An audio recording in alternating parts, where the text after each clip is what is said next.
Welcome! Today I'm showing you how to disable quick launch button into your Nokia G20. First of all, go into settings and then in search of settings write quick.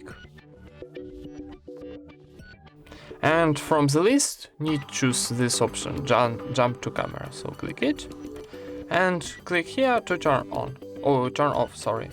And now when we double press to power key, camera is not open. So let's try blocked and camera is not open. Thank you for watching, leave thumbs ups and subscribe to our channel.